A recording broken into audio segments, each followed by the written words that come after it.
Tonight, a roundtable on the Nechako watershed will look at how current and future climate change events will impact the health of the environment. Plus, with more snowfall in the forecast, the avalanche risk for northern BC has risen.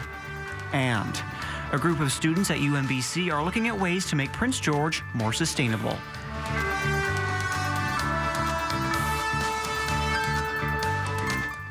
Good evening and welcome to CKPG News. I'm Adam Burles. The Nechako watershed is massive. It encompasses 2 regional districts, 5 municipalities, and 15 First Nations. It begins at the foothills of the Coast Mountains and ends right here in our backyard. It has a very diverse geography, and at a roundtable this week, it's in as much trouble as the rest of the world from climate change. Cheryl Jan reports.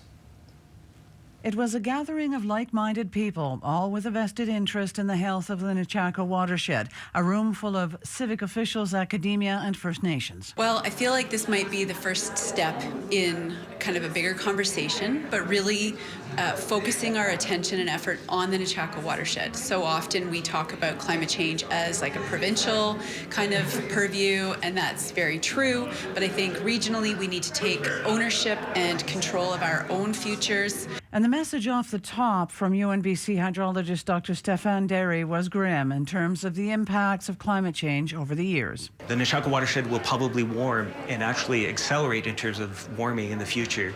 So in the past, we've seen about a 2-degree rise across the Nechako watershed between 1950 to 2023, and we expect at least double that in the future. So from 2030 to 2100, we might see a 3 to 5 degree increase in air temperatures, in addition to the 2 degrees that we've already seen. And while there is anticipation of an increase in precipitation, it won't be what we are accustomed to, more summer rainfall and less snowfall. And 2023 was not a great year for the Nechako watershed. It was the warmest year on record at 4.1 degrees C, 2.5 degrees above the average of 1.6 degrees C. And it was very dry, actually the 3rd driest and the warmest on record. So definitely not a good year, of course, considering all the wildfire activity, the drought that led to that. But watershed is not simply about water. It's all about the surrounding landscape, which is also changing. The hotter conditions we anticipate in the future probably is going to be more wildfire activity. We've already experienced quite a bit of wildfire activity in the last 2 decades, and that might amplify in the future.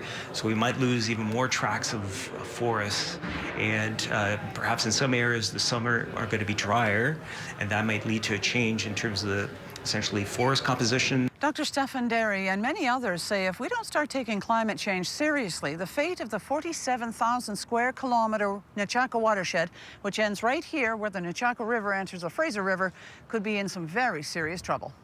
We do need to act now. There's no doubt about it. In the last few years, we've had the heat dome, we've had extended drought, we had some floods as well through atmospheric rivers. The time is now. We have to act now. So climate change adaptation, we have to start working on that and not just plan, but pass to action. No, I know you.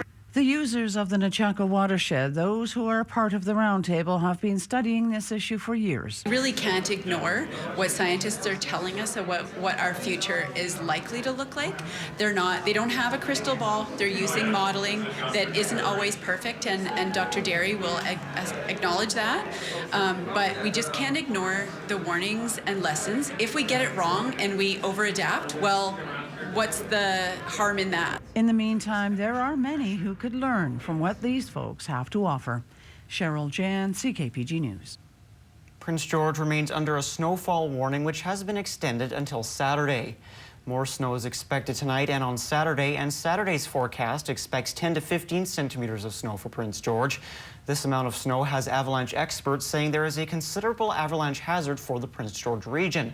Does this mean you should avoid going out into the backcountry? So long as you've checked the avalanche forecast and are well prepared, avalanche experts say it's okay, but to still be cautious.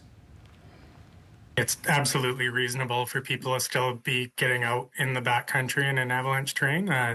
The big thing during times like this is just make sure you've been educated, you've got the right equipment.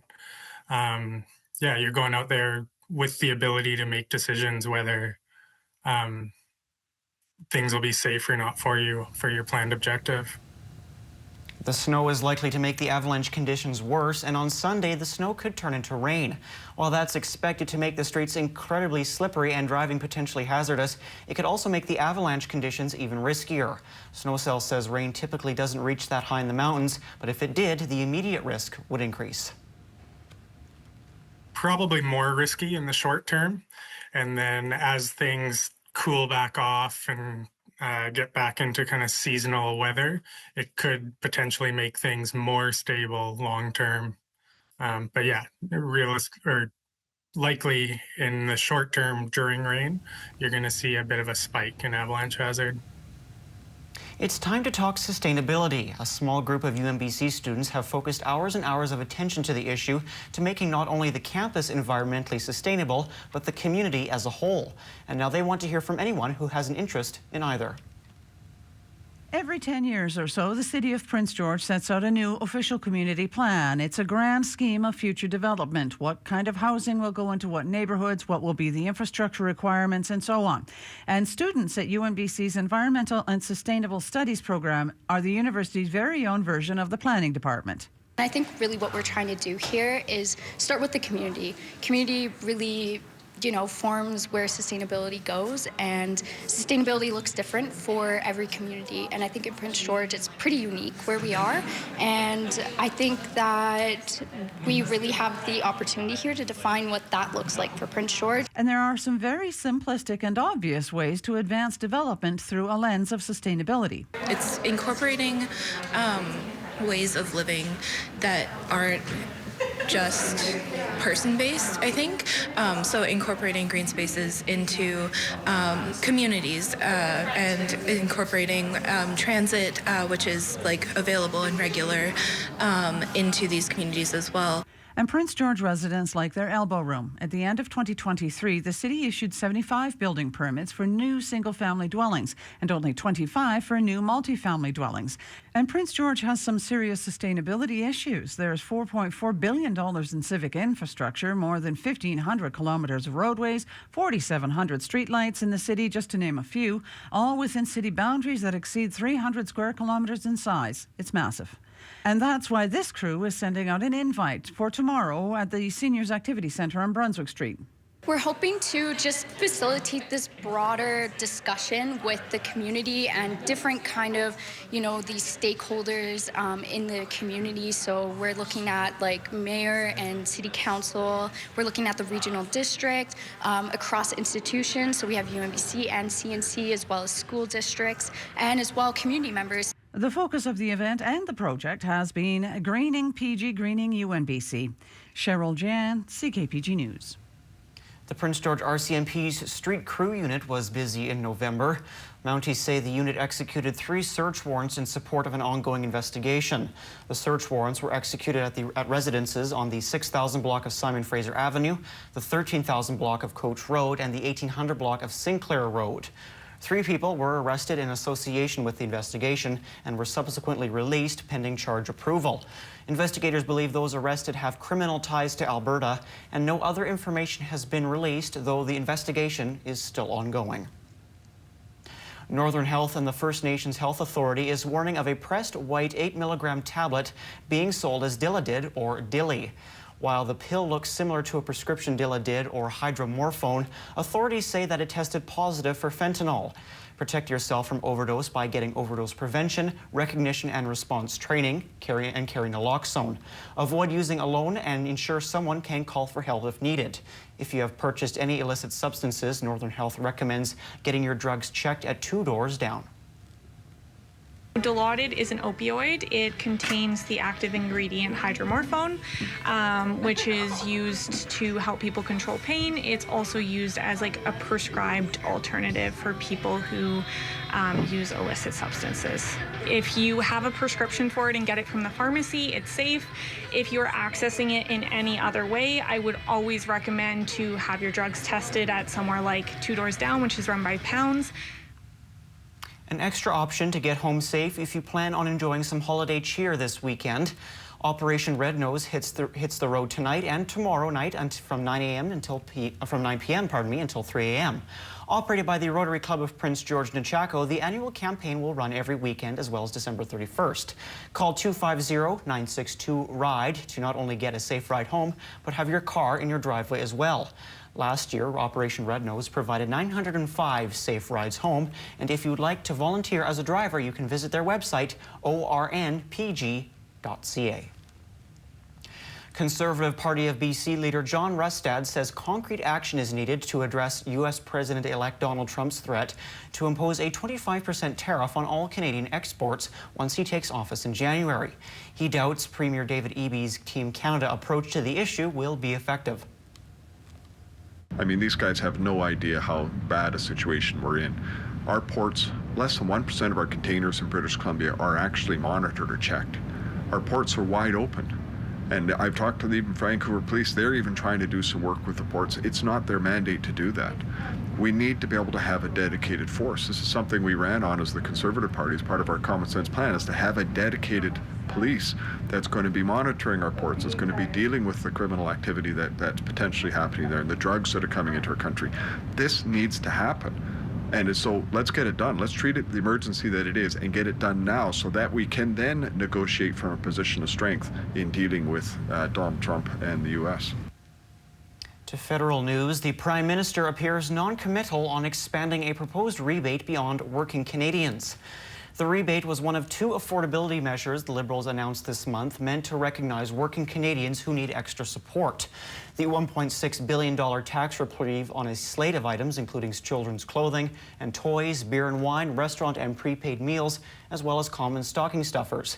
However, Trudeau appears unwilling to expand the rebates beyond Canadians with employment income in 2023, saying his government is looking for other ways to help people not eligible for its planned $250 rebate. We realized that everyone needs a little extra support right now, and specifically those folks who've been working really, really hard over the past years that got us through the pandemic, that our economy bounced back faster than just about any other economy in the world, that saw us through a global inflation crisis that was pushing hard on everyone. And we wanted to be there to recognize and invest in working Canadians with a $250 check that'll be rolling out in April. Now, we're going to continue to work on being there for seniors as we have, as we will continue to. We're looking at different ways of helping all sorts of different people. But seeing hardworking Canadians who get up, go to work every day, and make our economy and our communities successful, and recognizing them specifically that might not be benefiting from other programs and showing that we see them, that's what this is all about. While the GST holiday bill passed in the House of Commons last night, the Liberals have not introduced legislation to enact the rebates. The NDP helped pass that bill, but it's not clear if the Liberals will have opposition support to get the rebate passed. The NDP has been pressuring the Liberals to also give the money to fully retired seniors and people unable to work. Conservative leader Pierre Poilievre called the GST holiday and proposed rebate an irresponsible, inflationist, temporary 2-month tax trick. The Prime Minister now has a tiny 2-month tax trick that will save you 10 cents on a pack of chips, save you a few pennies on a Christmas tree, but only after your Christmas tree is already up and decorated. You'll even save on Halloween costumes 2 months after Halloween.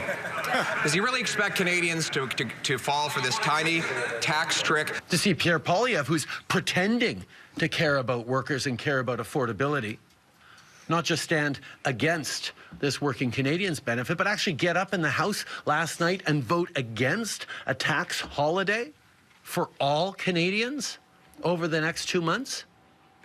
That's putting politics and his own interests ahead of what Canadians actually need. The federal Conservatives plan to use NDP leader Jagmeet Singh's own words in their next non-confidence attempt. The proposed motion quotes Singh as saying the Liberals caved to corporate greed when they ordered binding arbitration in the railways labor dispute.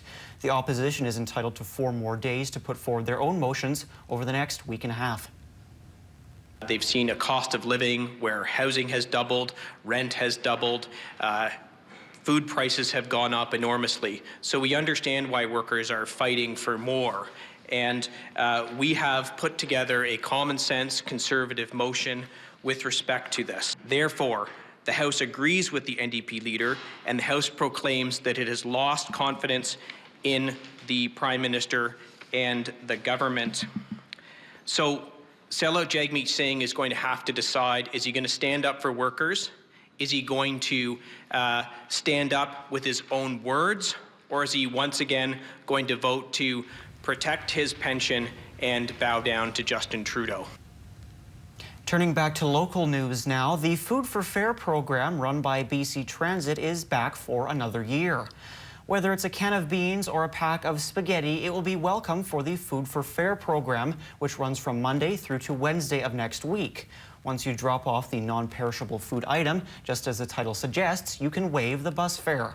All the foodstuffs collected over the 2 days goes to the Salvation Army, which is always looking for help during the holidays, and there's also another way to pay it forward. You can absolutely pay it forward by UMO is on a reloadable, like a gift card now. So you could purchase a single ride or any amount you wanted, like a gift card, and then someone else can use that and just draws down every time they ride the bus. It's the 33rd year, 33rd of this incredible event in Prince George, teaming up with BC Transit. And last year, thanks to our generous riders, we donated over 200 pounds of food to the Prince George Salvation Army. And the Salvation Army's annual Kettlebell campaign is up and running, and they've set a lofty fundraising goal. They are hoping to raise $190,000 this year, which would cover more than half of its annual $300,000 operating costs.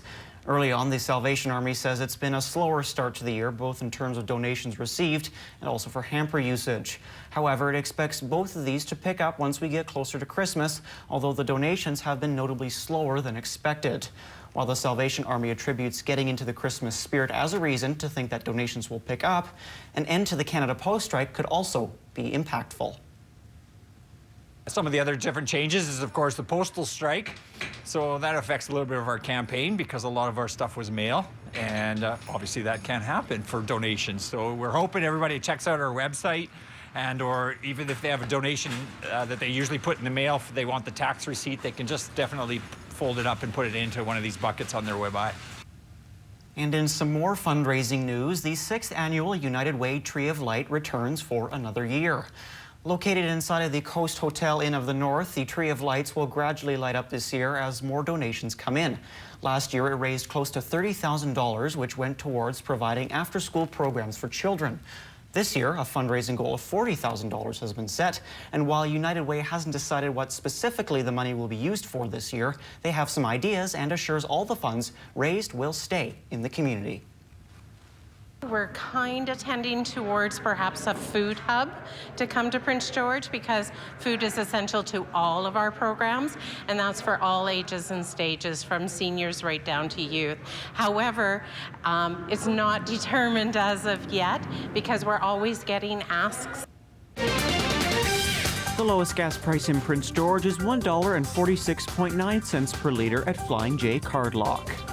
The lowest gas price in BC is in Kimberley at $1.44.9 per litre.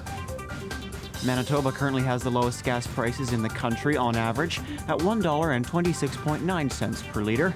Meanwhile, BC has an average price of $1.66.9 per litre.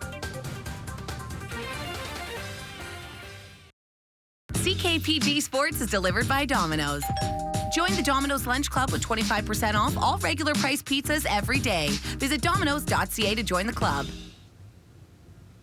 The Prince George Cougars are on the road tonight in Red Deer, kicking off an Alberta doubleheader with a few Cats rookies playing their first game against their hometown WHL team. Jane DeMello has more.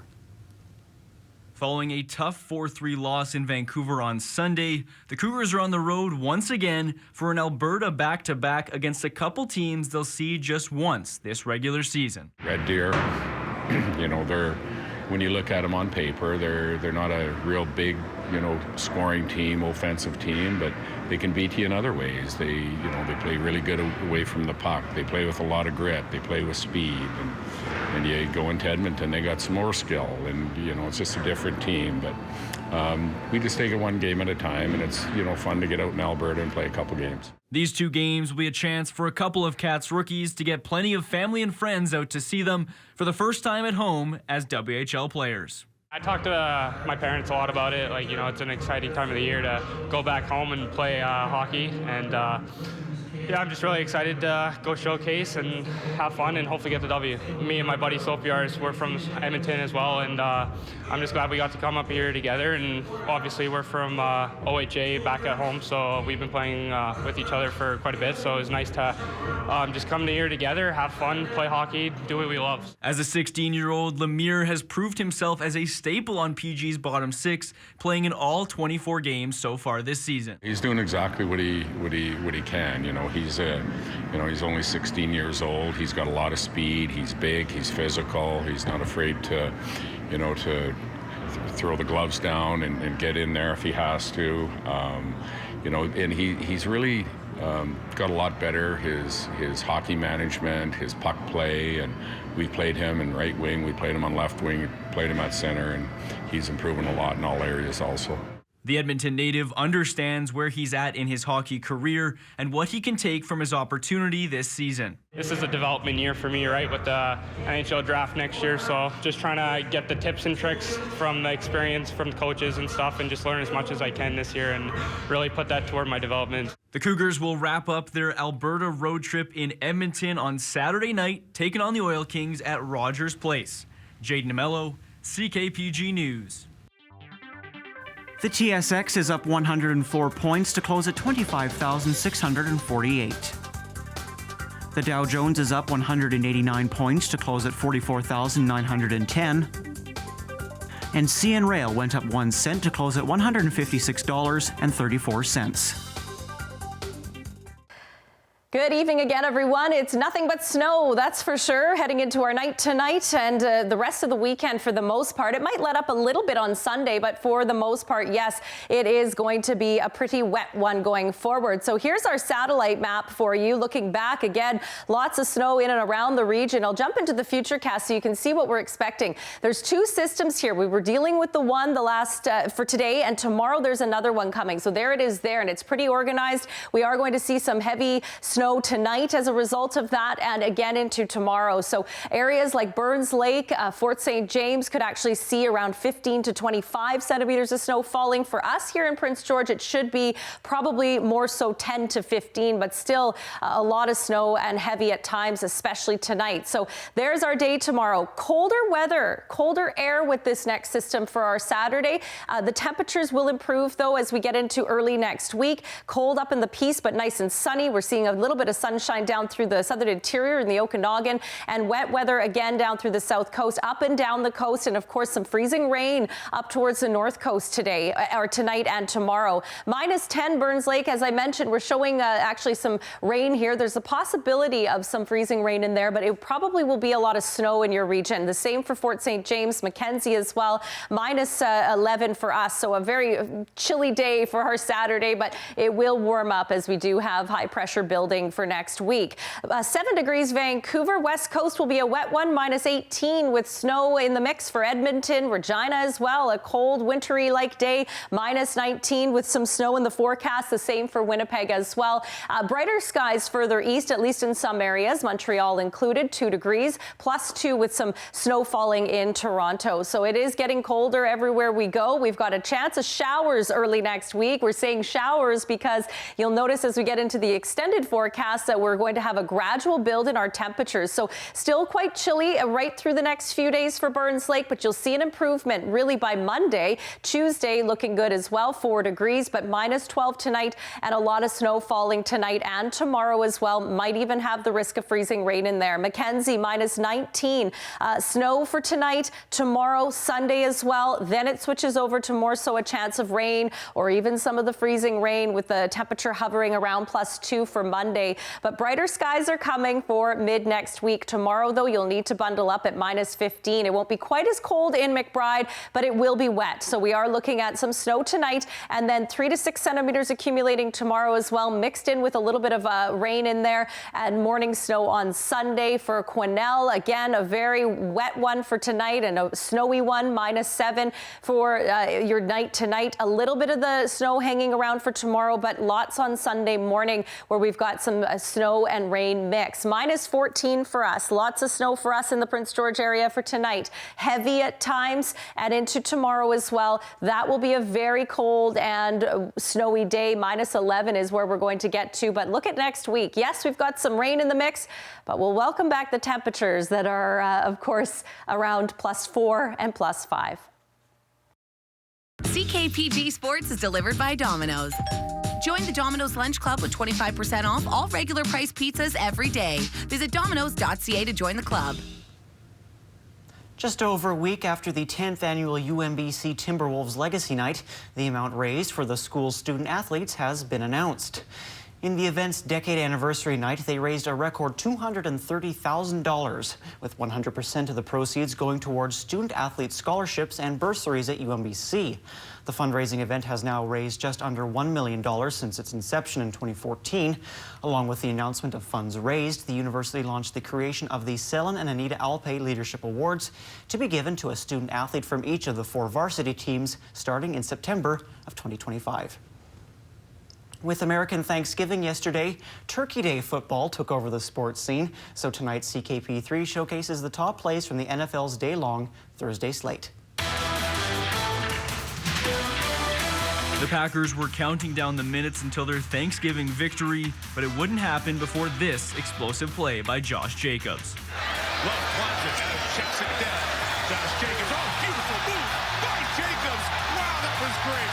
Terrell Dodson left him in the dust, and he comes back to finally get him 40 yards later. Jacobs' beautiful catch and run, juking out a defender, put the cherry on top of Green Bay's 30-17 win. In the second game of the day, the Giants were up 1 on the Cowboys, but the lead was short-lived. Where's Locke? Blitz is picked up, and now it's balled in the air. Overzone! Backs to himself, and he scores! Oh, what a play by DeMarvion Overshown for the touchdown! Overshown blew up Devin Singletary before tipping the Drew Lock toss and bringing it to the end zone for a pick-6 en route to the Cowboys' second straight win. But the most drama of the day took place in the day's opening game, with the Bears clawing back from a 16-0 halftime deficit. Here's Williams. Going for the big ball. Going for the big shot. And he hits it. Moore with the touchdown haul. It's such a great situational awareness. Perfectly thrown ball, and what a route by Moore. Williams found Moore for a 31-yard TD to make it a 1-score game, but the Bears would fumble it at the very end like only Chicago could and come up just short on the comeback attempt to wrap up tonight's CKP3. All right, that's all the time we have tonight. Thank you so much for joining us. Tonight, your last look are some festive Christmas decorations, including the big man himself, Santa Claus. Have a great night, everybody. Thanks for joining us. Have a great weekend. See you on Monday.